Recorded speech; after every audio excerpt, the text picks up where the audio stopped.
The chocolate that unlocked memory. When a Japanese female soldier first saw chocolate and remembered her childhood, what happened next was heartbreaking. Lieutenant Tomoko Nakamura had forgotten what sweetness tasted like. Not metaphorically, literally.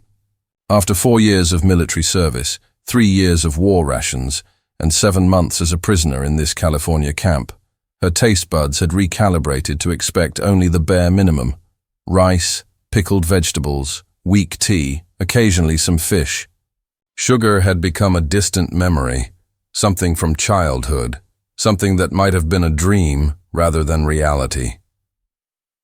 So when the American Red Cross representative placed a small brown square on the table in front of her during the October 1945 care package distribution, Tomoko stared at it without recognition. It was wrapped in paper with English words she couldn't read. It was darker than anything she'd eaten in years, and it smelled like something familiar but impossible to place, like trying to remember a face from early childhood. "Chocolate," the Red Cross woman said in careful Japanese, one of the few words she'd learned. "American chocolate. Hershey's, very popular. You eat it. Chocolate." The word triggered something deep in Tomoko's memory, not a clear recollection, but a feeling, a sensation of sweetness and joy, and being very small and very loved. She picked up the wrapped square with fingers that had forgotten how to handle anything delicate. For 3 years, her hands had handled rifles, ammunition, military documents. Before that, agricultural tools and cooking implements. But this tiny wrapped treasure required a gentleness she'd nearly lost. "Open it," encouraged Corporal Keiko Tanaka, sitting next to her. Keiko was younger, only 22, and had been captured in the Philippines, serving as a communication officer. She'd been in the camp 2 months longer than Tomoko, and had adapted, better to American ways, or perhaps she was just better at hiding her disorientation. Tomoko unwrapped the chocolate slowly. The paper came away to reveal a dark brown bar, scored into rectangles for easy breaking. The smell intensified, rich, slightly bitter, complex in a way that the monotonous camp food never was. She broke off one small square and held it, examining it like an archaeologist studying an artifact from a lost civilization. "Are you going to eat it, or just look at it?" Keiko asked, but her tone was gentle, understanding. They'd all had these moments, confronting some aspect of American abundance that made no sense in the context of their previous lives. For Keiko, it had been orange juice. For others, white bread or canned peaches, or any of a dozen things that Americans considered ordinary, but which struck Japanese prisoners as impossibly luxurious. Tomoko put the chocolate in her mouth. For a few seconds, nothing happened. It was too solid, too cool, her mouth too confused by the unfamiliar substance. Then it began to melt. The sweetness hit first, overwhelming after months of bland food. Then came the depth of flavor. Not just sweet, but complex, slightly bitter, with undertones she had no words for. The texture changed as it melted, becoming creamy, coating her tongue, filling her mouth with a richness she'd forgotten could exist. And then, suddenly and completely without warning, Tomoko was 6 years old again. Kyoto. Spring 1929, little Tomoko sat on the porch of her grandmother's house, swinging her legs and watching cherry blossoms drift past like pink snow. It was the day after her 6th birthday, and her father, who worked for a company that did business with Western traders, had brought her a gift from the foreign quarter. A small box of Belgian chocolates, each one wrapped in colored foil, each one a tiny miracle.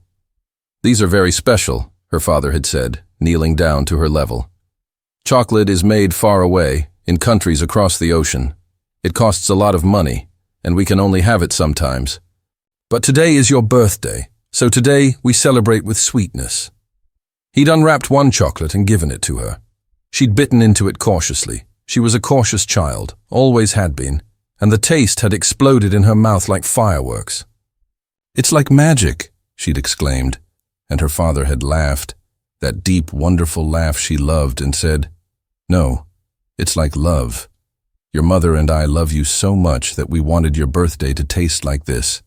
We wanted you to remember this day forever." And she had remembered. All through childhood, whenever she thought about happiness, she thought about that chocolate. About sitting on grandmother's porch with cherry blossoms falling and her father laughing and the taste of sweetness that proved the world could be kind. She'd had chocolate a few more times growing up. Her family wasn't wealthy, but they were comfortable enough for occasional luxuries. Each time reinforced the association. Chocolate equals love, equals safety, equals home. But then came the war. Her father died in 1937 in China, killed in the early days of the expansion. Her mother died in 1943 of pneumonia, weakened by malnutrition as rationing grew more severe. Her grandmother had died peacefully in 1940, before the worst of it, which Tomoko now recognized as a mercy. And somewhere between her father's death and her own conscription into the military in 1941, chocolate, along with so many other childhood joys, became a fairy tale. Something that had never really existed. Something she'd imagined or exaggerated in memory. But now it was in her mouth again. Real. Undeniable. Tasting exactly like she remembered. And with the taste came everything else. Her father's laugh, her grandmother's porch, cherry blossoms. Being 6 years old and loved and safe and innocent. Being a child in a world that hadn't yet caught fire. California POW camp, October 1945. Tomoko began to cry. Not the quiet, dignified tears that military discipline demanded, but the messy, gasping sobs of a child. She bent forward over the table, her hands covering her face, the chocolate still melting on her tongue, and she wept for her father and her mother and her grandmother and the 6-year-old. Girl who'd believed the world was fundamentally good because it contained chocolate and cherry blossoms and laughter. The other Japanese. Women in the recreation hall froze. Lieutenant Nakamura was their ranking officer, their model of discipline and composure. She'd maintained perfect military bearing through capture, interrogation, 7 months of imprisonment. She'd led them in morning exercises, insisted on proper conduct, reminded them daily that they represented the honor of Japan, even in defeat. And now she was sobbing over chocolate like a broken child. Keiko moved first, putting her arm around Tomoko's shaking shoulders. "It's all right," she murmured in Japanese. "It's all right to remember. It's all right to grieve." But the real shock was yet to come, because Tomoko's breakdown triggered something in the other women. One by one, as they opened their own chocolate bars and tasted them, memories surfaced. Childhood memories, buried under years of military service and wartime trauma and the daily struggle to survive. Happy memories that they'd forgotten they had, because remembering happiness when everything was terrible was too painful. Private Haruko whispered about her brother teaching her to ride a bicycle and buying her chocolate at a festival. Sergeant Michiko remembered her wedding day, when her husband had given her French chocolates that cost half his weekly wage. Young Yuki spoke of her school teacher who'd once brought chocolate to class and let each student have a tiny piece while she told them about faraway places where such things were common. The American Red Cross representative, whose name was Helen and who'd seen a lot of trauma in her 3 years of war work, watched this cascade of grief and memory with tears in her own eyes. She'd distributed thousands of care packages, but she'd never seen quite this reaction. "What's happening?" she asked the translator, a Japanese-American man named Frank, who'd been helping at the camp since August. Frank listened to the women talking, their words tumbling over each other in rapid Japanese, and his own eyes grew wet. "They're remembering," he said quietly. "For years, maybe their whole adult lives, they've had to be soldiers, hard, disciplined, focused on survival and duty. But chocolate is a childhood thing, a peace thing, a happiness thing. And tasting it again is unlocking all these memories they buried, because they couldn't afford to feel them. It's like the chocolate is giving them permission to remember that they were children once, that they were loved once. That life was sweet once." Helen nodded slowly, understanding. Should I do something? Get help?" "No," Frank said. "Let them cry. Let them remember. This is healing, not breaking. Sometimes you have to remember what you lost before you can start to rebuild." Tomoko eventually got control of herself, wiping her eyes with the back of her hand like the child she was remembering. She looked at the remaining chocolate in its wrapper, 3 more squares, and carefully, deliberately, broke off another piece. This time she was prepared for the memories, braced for the emotional impact. She let the chocolate melt slowly, savoring not just the taste but everything it represented. "My father told me chocolate was like love," she said in Japanese, her voice still thick with tears. "That its sweetness was what love tasted like. I thought that was just poetic language, the kind of thing fathers say to daughters. But now I understand what he meant. Love is extravagant, unnecessary for survival but essential for living, expensive and rare and precious, something you give to people you treasure, not because they need it, but because you want them to know they're valued.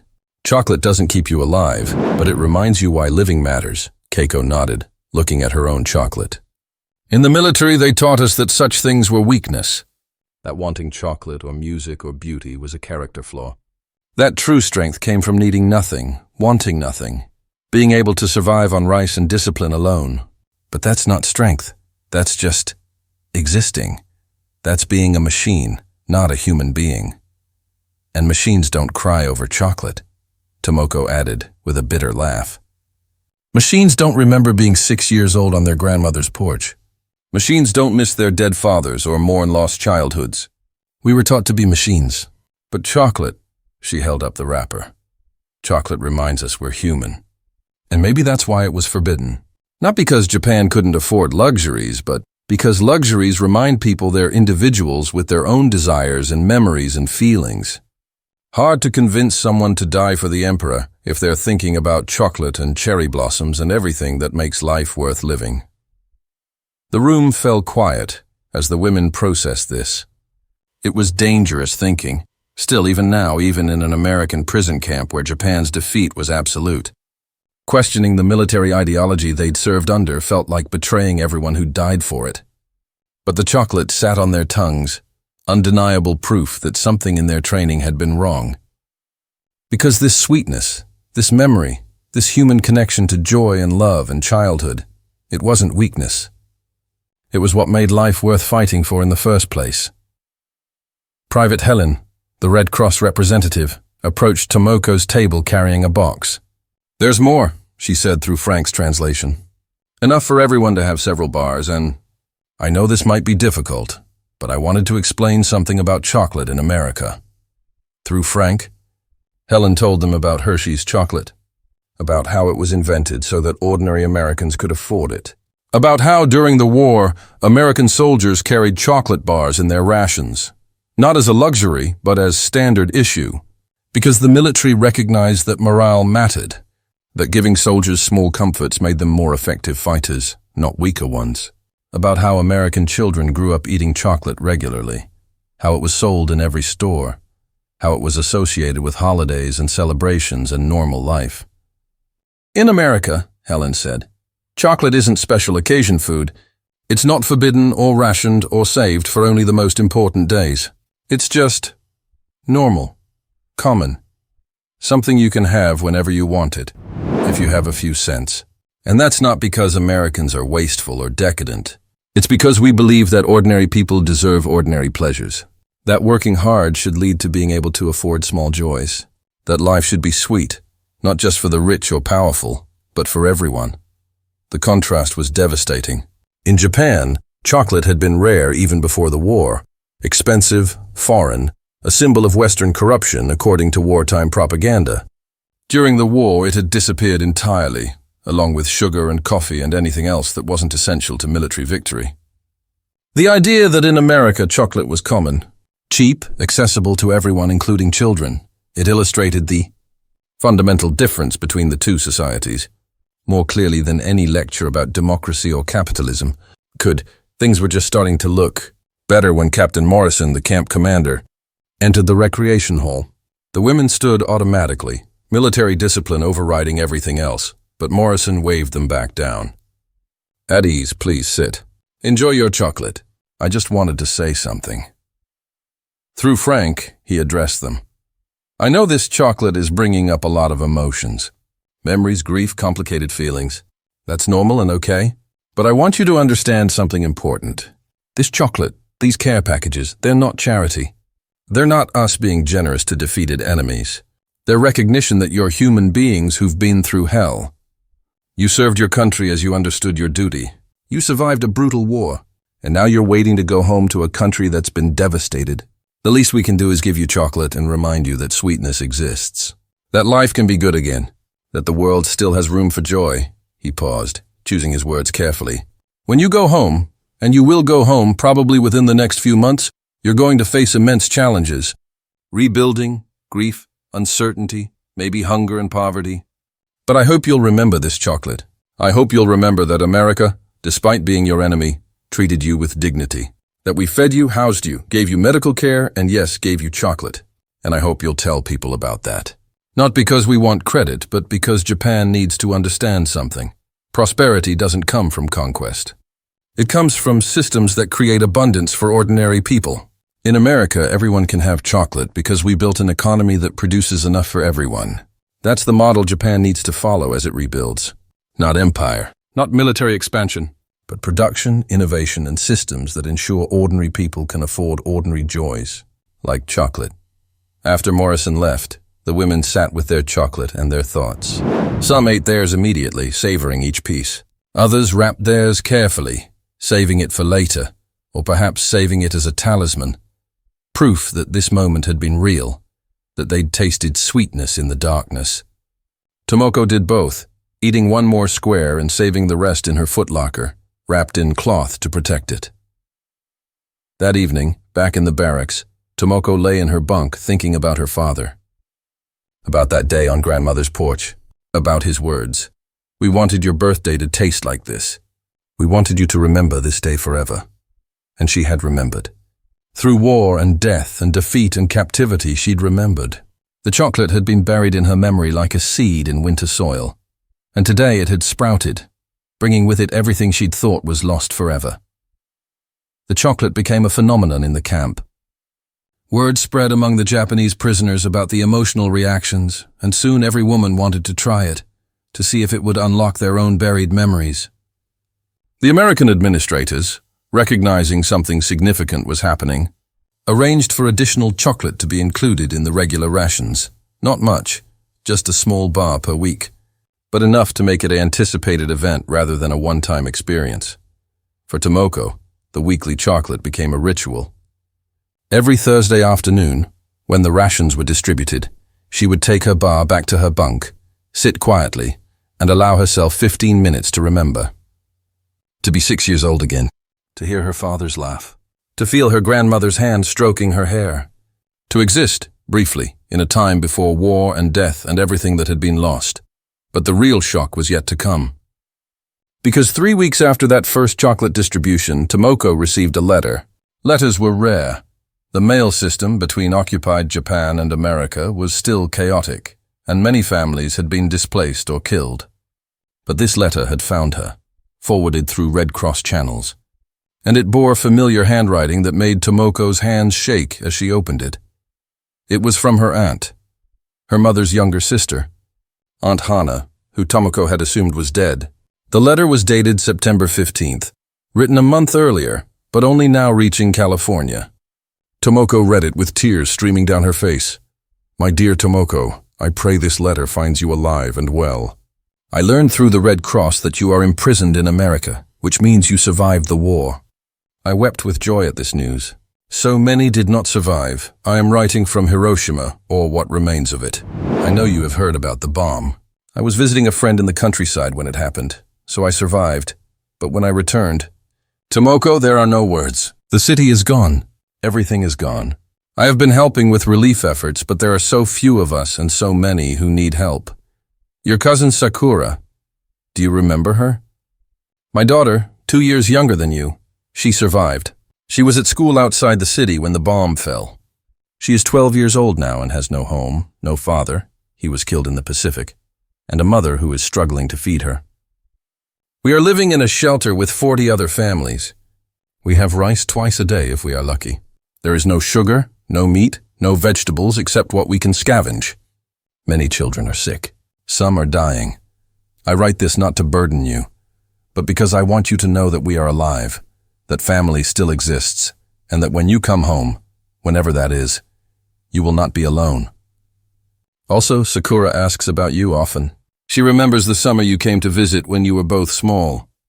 She remembers that you taught her to catch fireflies and told her stories about faraway places. She remembers that you were kind to her when older cousins sometimes were not. She does not remember chocolate. She has never tasted it. By the time she was old enough for such treats, the war had begun, and such things became impossible. But I told her that before the war, chocolate existed. That life was sweet sometimes. That the world was not always hunger and fear and death. She asked me what chocolate tastes like, and I could not remember well enough to describe it. It has been so long. Please write when you can. Please tell us about America, about your experiences, about what you have learned. And when you come home, please bring hope. Bring stories of a world that still has room for sweetness. We need that hope desperately. With all my love, Aunt Hannah. Tomoko read the letter 3 times, memorizing every word. Then she went to her footlocker and retrieved the chocolate she'd been saving, 3 bars now, carefully wrapped and preserved. She looked at them for a long moment, thinking about Sakura. 12 years old, never tasted chocolate, living in the ruins of Hiroshima with a mother who couldn't feed her properly. She found Captain Morrison in his office. "Sir," she said in careful English, bowing formally. "I have request." "Important request." Morrison gestured for her to sit. Frank, the translator, was called in. Tomoko showed him the letter, let him read it, then said through Frank's translation, "My cousin Sakura is 12 years old and has never tasted chocolate. She is living in Hiroshima ruins, starving like so many others. I want to send her my chocolate. I know mail is difficult, I know packages may not arrive, but I must try. Captain Morrison, is this possible?" Morrison read the letter himself, his expression growing more somber with each line. "Lieutenant Nakamura, I understand your desire to help your family, but sending food packages to Japan right now is complicated. There are regulations, shipping limitations, and honestly, chocolate wouldn't survive the journey well. It would melt, spoil, arrive as a useless mess." Tomoko's face fell, but she maintained composure. "I understand, sir. Thank you for considering." "However," Morrison interrupted, "there is something we can do. The Red Cross is coordinating relief shipments to Japan. Large-scale shipments of food, medicine, supplies. These are official, properly packaged, designed to survive transport. I can arrange for chocolate to be included in shipments going to the Hiroshima region, with a note indicating it's specifically for your cousin. I can't guarantee it will reach her. The distribution system is chaotic, but I can try. Also," he continued, "you can write to your aunt. Tell her what you've learned here. Tell her about the chocolate and what it means. Tell her that America is sending aid, not as conquerors, but as people who understand suffering and want to help. Tell her that Sakura doesn't have to grow up in a world without sweetness. That reconstruction is possible. That life can be good again." Tomoko bowed deeply, unable to speak through her tears. When she left Morrison's office, she went immediately to write a letter, the longest letter she'd ever written, poured out in Japanese characters, explaining everything.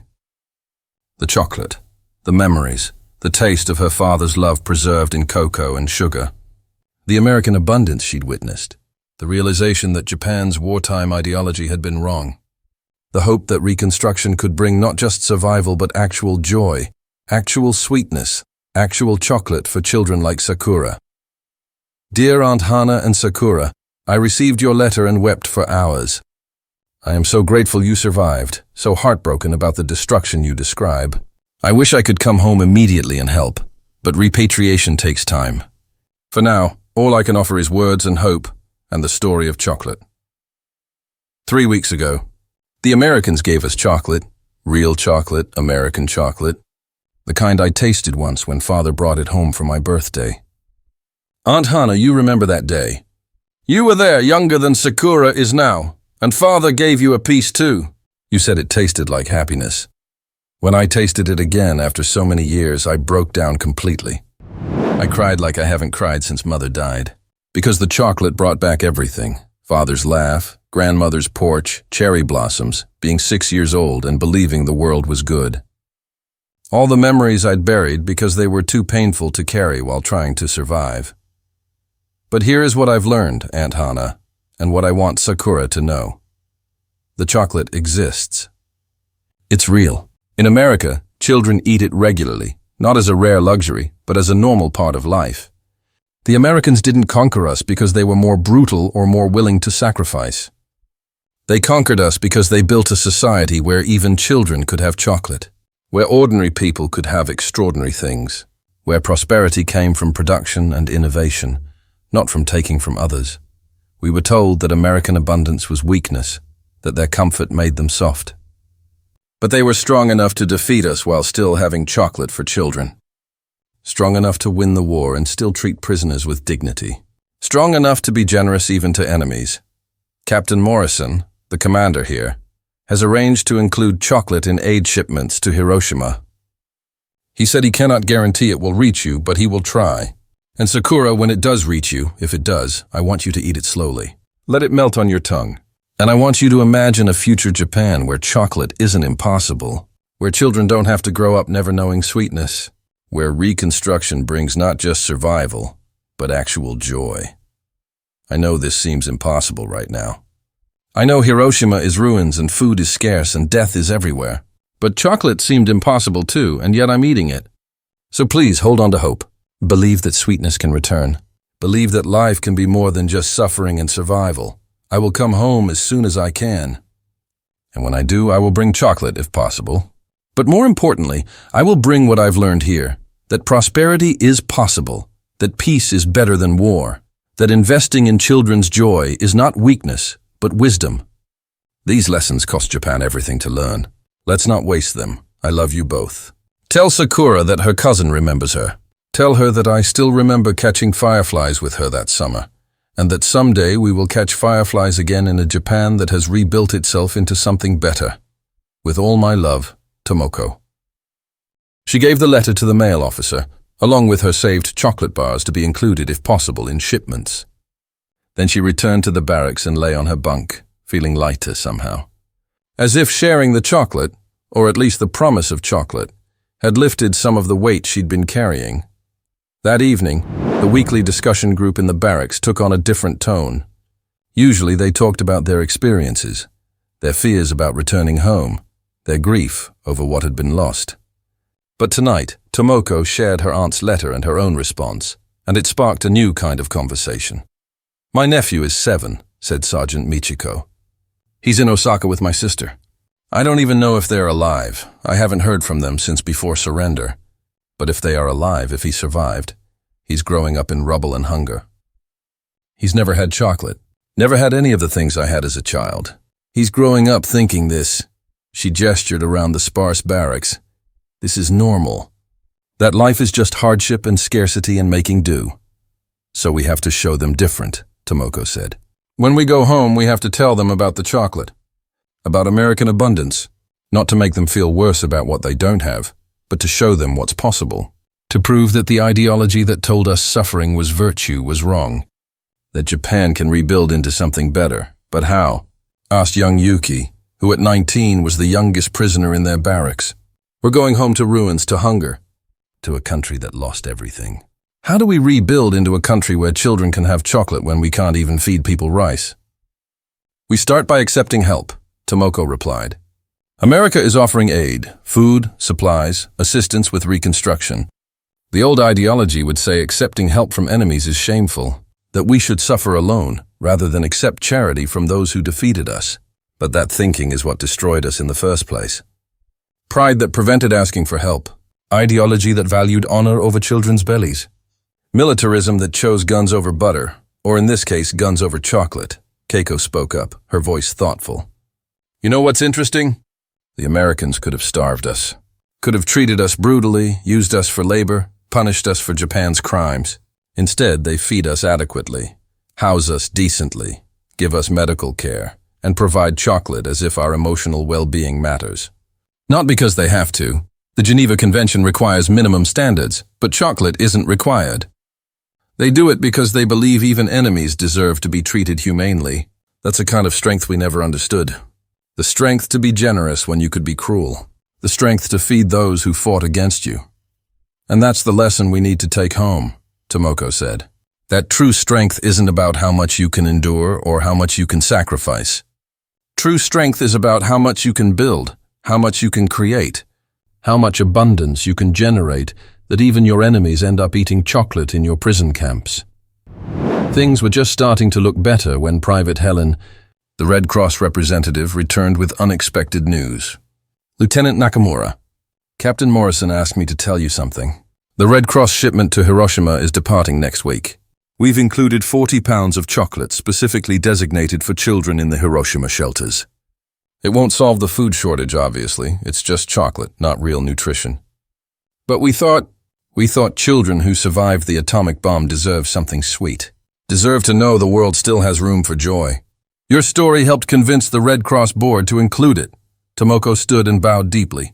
Japanese formal etiquette overwhelming American casualness. Thank you. Thank you so much.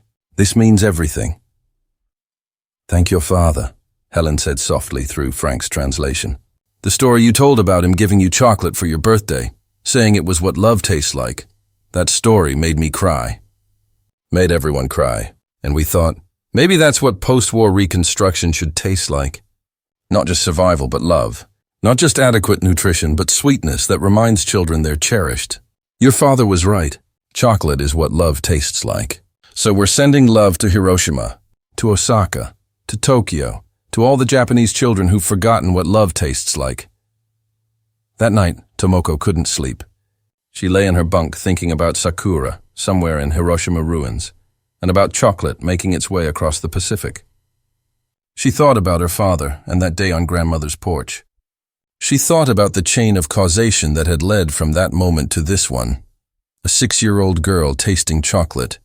Growing up, going to war, becoming a prisoner, tasting chocolate again, and through that taste, helping to send chocolate to children who'd survived atomic fire. It was a strange kind of redemption. She couldn't undo the war, couldn't bring back the dead, couldn't repair the damage Japan had done or suffered, but she could do this.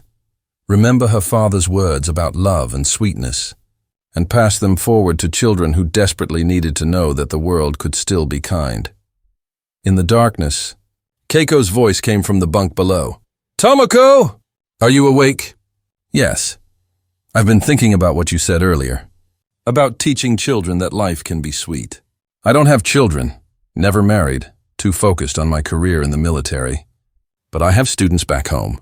I was a school teacher before conscription, English and mathematics to middle school students. And if I survive repatriation, if I can go back to teaching, I want to tell them about the chocolate.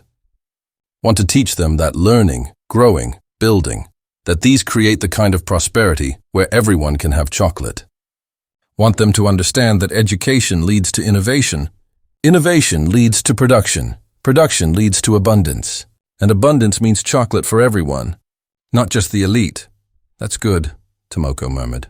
That's exactly right. Teach them that chocolate isn't magic. It's the result of systems and choices and societies that value creation over destruction. Teach them that they can build a Japan where chocolate is normal, not impossible. Where children grow up expecting sweetness, not just enduring bitterness. Do you think it's possible? Keiko asked. Do you think Japan can actually rebuild into something like America? With electricity and chocolate and prosperity for ordinary people? Tomoko was quiet for a long moment. I think we have to believe it's possible. Because the alternative, believing that Japan is just doomed to poverty and suffering forever, that's too dark. That means everything we've survived was pointless. But if we believe Japan can learn from this defeat, can rebuild better than it was before, can create a future where Sakura and all the other children can have chocolate and fireflies and cherry blossoms and peace, then maybe all this suffering will mean something. Maybe that's how we honor the dead, by building the future they deserve to live. Into December brought cold weather to California and news that repatriation would begin in earnest after the new year. The Japanese prisoners would be processed in waves, sent first to processing centers in Japan, then released to whatever remained of their families and homes. Tomoko's group was scheduled for late February departure. 3 more months of waiting, of existing in this strange liminal space between war and peace, between captivity and freedom, between the Japan they'd left and the Japan they'd returned to. The chocolate continued to arrive weekly, and each distribution brought new revelations. Some women discovered they could trade chocolate for other things they needed. The American guards were happy to exchange cigarettes or writing paper for chocolate they could send to family members. Others saved their chocolate obsessively, hoarding it like currency against an uncertain future. But Tomoko ate hers methodically, 1 square per day, using it as a daily meditation on memory and hope. On Christmas Day, a holiday, that meant little to most Japanese prisoners, but which the Americans celebrated with fervor, the camp. Administration arranged a special event, a party in the mess hall, with decorations and music and incredibly more chocolate. Not just Hershey's bars this time, but an assortment: chocolate cookies, chocolate cake, hot chocolate to drink, and small wrapped chocolates in red and green foil. In America, Captain Morrison explained through translators, Christmas is about giving gifts to people you love, about celebrating family and peace and hope for the future. I know you're far from home and far from your families. I know you're probably not celebrating, but we wanted to share this tradition with you anyway, to remind you that even in the darkest times there's room for sweetness, room for celebration, room for hope. The Japanese women approached the party cautiously, uncertain how to react to this display of American generosity mixed with American religiosity. But the chocolate drew them in. How could it not? Tomoko found herself standing at a table with Keiko and Sergeant Michiko, staring at a chocolate cake that seemed absurdly decadent, almost offensive in its abundance. There's enough chocolate in this cake to feed a family for a month back home, Michiko said quietly. And they're just giving it away for a holiday we don't even celebrate, to prisoners who fought against them. I don't understand these people. I do, Tomoko said, surprising herself with the certainty in her voice. They're showing us who they are, showing us what their values actually mean in practice. Democracy, freedom, prosperity, these aren't just words to them. They're lived reality. And part of that reality is having so much abundance that they can share it even with enemies, can waste it, from our perspective, on celebration and joy. They're teaching us that this is what winning looks like, not crushing your enemies under your boot, but feeding them cake at Christmas.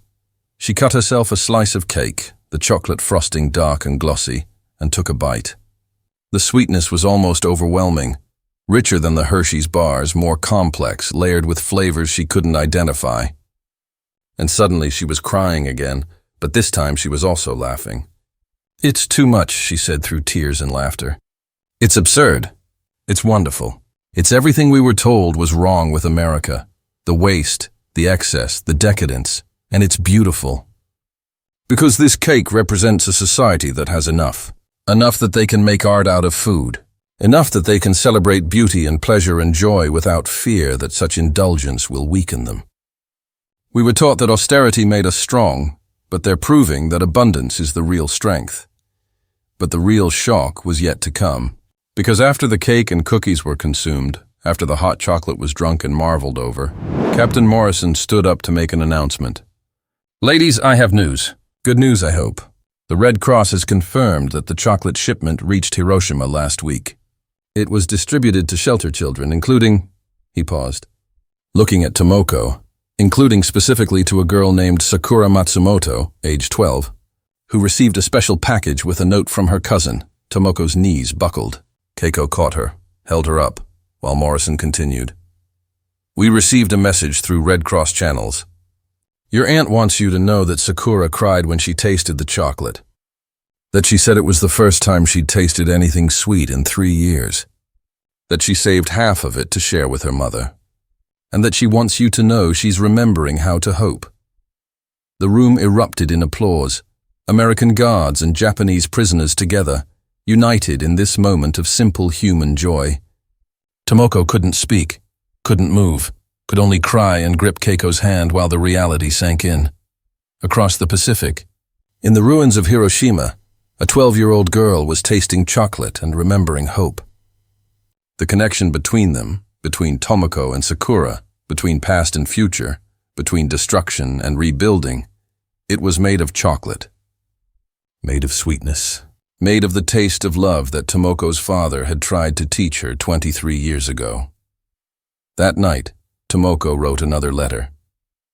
This one was shorter, simpler, but it carried everything she'd learned. Dearest Sakura, I heard you received the chocolate. I heard you cried. I cried too when I first tasted it again after so many years. We are connected now across the ocean. Two women separated by war, but united by chocolate, by memory, by hope. I want to tell you something important. The chocolate is real. The sweetness is real. The possibility of a future where such things are normal, not miraculous, that's real too. Japan will rebuild. It will be hard and it will take time, but we will rebuild into something better than what we were. Something more like what Father dreamed about when he gave me chocolate on my birthday and told me it was what love tasted like. You are 12 years old and you have survived atomic fire. You are stronger than I ever was at your age, but you don't have to be strong all the time. You're allowed to be a child, allowed to cry over chocolate, allowed to dream about a future with fireflies and cherry blossoms and yes, chocolate whenever you want it. That future is possible. I've seen it. America proves it's possible. And if America can build a society where children eat chocolate casually, then Japan can too. Different from America, still Japanese, but prosperous and peaceful and sweet. Hold on to that hope. Hold on to the memory of the chocolate, and know that I'm coming home soon to help build that future with you. All my love, your cousin Tomoko. The weeks between Christmas and departure passed in a blur of preparation and processing. Medical examinations to ensure prisoners were healthy enough to travel. Paperwork documenting their service, capture, imprisonment. Briefings about what to expect in occupied Japan, the food shortages, the destroyed infrastructure, the American and Allied occupation forces, the uncertainty about legal status for returning military personnel, and chocolate. Always chocolate. Tomoko ate it mindfully, meditatively, using each piece as a moment to practice hope. To remember her father's lesson, to imagine a future Japan where Sakura could walk into a store and buy chocolate without it being a miracle. On her last night in the camp, Tomoko gave away her final chocolate bar. She'd saved it, planning to keep it for the journey home, but Keiko's birthday fell on departure day, and Tomoko wanted to mark the occasion. They sat together on Tomoko's bunk, breaking the chocolate into pieces, sharing it among the women who'd become closer than family through shared imprisonment. "Make a wish," Tomoko said to Keiko. "It's your birthday." "You're supposed to make a wish." Keiko closed her eyes, a piece of chocolate in her hand. "I wish," she paused, choosing her words carefully. "I wish that 10 years from now, when we're old women, 32 and 35 ancient, we'll meet in Tokyo for lunch. And we'll go to a cafe, a nice one, and we'll order chocolate cake. Real chocolate cake, made in Japan with Japanese ingredients by Japanese bakers. And we'll eat it casually, like it's nothing special, like chocolate is just a normal part of life. And we'll remember this moment and laugh at how far we've come." "That's a good wish," Tomoko said. "I'll work toward making it come true. We all will." The journey home was long and uncomfortable, by truck to the coast, by ship across the Pacific, by train through occupied Japan to various processing centers. Tomoko ended up in Yokohama, in a displaced persons facility where returning military personnel were documented, questioned about war crimes involvement, and eventually released if cleared. The process took 6 weeks, during which she lived in limbo, neither prisoner nor free, neither soldier nor civilian. During those 6 weeks, she saw the reality of defeated Japan. The cities were worse than she'd imagined, not just damaged but obliterated, reduced to rubble and ash. People were starving, hollow-eyed, desperate. Children begged for food from American soldiers, who usually shared their rations even though technically they weren't supposed to. The occupation forces were everywhere, a constant reminder of defeat. But they were also the only thing preventing total collapse. American food aid was literally keeping millions of Japanese alive, and there was chocolate. The Americans distributed it to children through relief programs. Tomoko saw Japanese kids tasting it for the first time, saw their faces light up with shock and joy, and the realization that life could still surprise them with goodness. She thought about her father every time, about his words echoing across decades. "We wanted your birthday to taste like this. We wanted you to remember this day forever." When she was finally cleared and released, Tomoko made her way to Hiroshima. It took 3 days, trains barely functioning, roads damaged, detours necessary. But she'd promised Sakura she was coming, and she'd survived too much to let logistical difficulties stop her now. Hiroshima was beyond description. The photographs, the reports, the testimonies, none of them prepared her for the reality. The city was simply gone, flattened, erased. In its place was a landscape of ash and twisted metal, and survivors who looked like ghosts. Tomoko walked through it in tears, unable to comprehend the scale of destruction, unable to reconcile this wasteland with her memories of the vibrant city she'd visited as a child. She found Aunt Hana and Sakura in a temporary shelter on the outskirts of the destruction zone. When Sakura saw her, the girl actually ran, despite malnutrition making her thin and weak, and threw herself into Tomoko's arms. They both cried, holding each other, two survivors of unimaginable horror, finding comfort in shared blood and shared survival. "You came," Sakura whispered. "You really came. I thought maybe the chocolate was just a dream, that maybe you were dead and I'd imagined it all. I'm real," Tomoko said, squeezing her tighter. "I'm here. And I brought something." She reached into her bag and pulled out 3 Hershey's chocolate bars. She'd saved her final rations from the ship, hoarded them through processing, kept them safe for this exact moment. "Happy birthday, Sakura. You're 12 years old, and you've survived the impossible. You deserve chocolate." They sat together in the ruins, Tomoko, Aunt Hana, and Sakura, and shared the chocolate slowly, savoring each piece. Tomoko told them everything, about the camp, about Captain Morrison, about the Christmas party, and the Red Cross shipments and the American abundance that had seemed so impossible. She told them about her father, and the day on grandmother's porch, and the taste of love preserved in cocoa and sugar. "The Americans could have starved us," Tomoko said. "Could have worked us to death or executed us or simply neglected us. Instead, they fed us, housed us, gave us chocolate. Not because they're saints. They're not. They have their own problems. But because their system creates enough abundance that they can afford to be generous even to enemies. And that's what Japan needs to learn from this defeat. Not that we're inferior to Americans, but that our system was wrong. That militarism and conquest and austerity dressed up as virtue, all of that was wrong. We need to rebuild Japan into something different, something where children like you can have chocolate without it being a miracle." Sakura listened intently, the chocolate melting on her tongue, her eyes wide. "Can we really do that? Can Japan really become like America?" "Not exactly like America," Tomoko said. "We're Japanese, we'll always be Japanese. We have our own culture and values and ways of doing things. But yes, we can become prosperous, can become peaceful, can become a place where children eat chocolate and go to school and grow up planning futures instead of mourning pasts. It will take time, years, decades maybe. But it's possible. The chocolate proves it's possible." Things were just starting to look better when Aunt Hana spoke, her voice quiet but firm. "Tomoko, I want you to know something." After Sakura received the chocolate, something changed in the shelter. Not just in her, in everyone. The children who'd been silent, traumatized, barely alive, they started talking again. Started playing, started acting like children instead of survivors. Because the chocolate reminded them that the world could still be good. That adults could still take care of them. That life could still have moments of sweetness. One package of chocolate didn't solve anything practical. We're still starving, still homeless, still grieving. But it solved something spiritual. It gave us permission to hope, to believe that recovery was possible. She looked at Tomoko with tears in her eyes. "Your father would be proud of you. He taught you that chocolate was love, and you took that lesson and multiplied it across an ocean. You gave love to children in Hiroshima ruins. That matters. That will matter long after the physical scars of war have healed. Because Sakura will remember this. Will tell her children someday about the chocolate that came from her cousin in California. About the lesson that sweetness is possible even in darkness. That lesson will ripple forward through generations."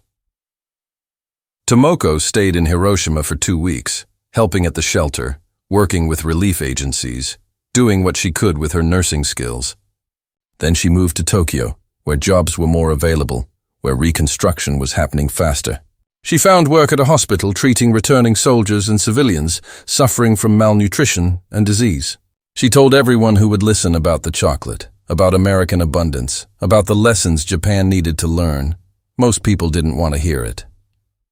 They were too bitter about defeat, too angry about occupation, too proud to admit that the enemy had anything to teach them. But some listened. Younger people especially, the generation that had grown up during war and had no nostalgia for Imperial Japan. They listened and nodded and began to imagine a different future. And slowly, impossibly, that future began to take shape. American aid poured in, helping to stabilize the economy. The new Constitution, drafted with American input, enshrined democracy and renounced war. Education reformed, focusing on critical thinking instead of blind obedience. Industry rebuilt, not for military production, but for civilian goods. And yes, chocolate became available, expensive at first. A luxury but present, possible, no longer impossible. In 1955, 10 years after the war's end, Tomoko received a letter from Keiko. She was teaching English again, living in Osaka, married with a young daughter. The letter included an invitation. Remember my birthday wish? About meeting in Tokyo for chocolate cake? I'm coming to Tokyo next month. Let's make that wish come true. They met at a cafe in Ginza, in a Tokyo that was recognizable again, rebuilt, bustling, prosperous. Not fully recovered, not yet, but undeniably alive. They ordered chocolate cake, made in Japan with Japanese ingredients by a Japanese baker who'd trained in France. They ate it slowly, savoring each bite, remembering a California prison camp where chocolate had meant everything. We did it, Keiko said, tears in her eyes. Your father's lesson, about chocolate being love. We took that lesson and helped rebuild a nation with it. Japan still has problems, still has poverty, still has a long way to go. But look around. Look at this cafe, this cake, these people. We're eating chocolate cake in a Tokyo cafe like it's normal. Like life is supposed to have sweetness in it. That's everything. Tomoko nodded, unable to speak past the lump in her throat. She thought about her father, dead for 18 years now. About her mother, her grandmother. All the dead who'd never taste this cake or see this rebuilt Tokyo or know that the lesson had taken root. She thought about Sakura, now 22 years old and training to be a teacher.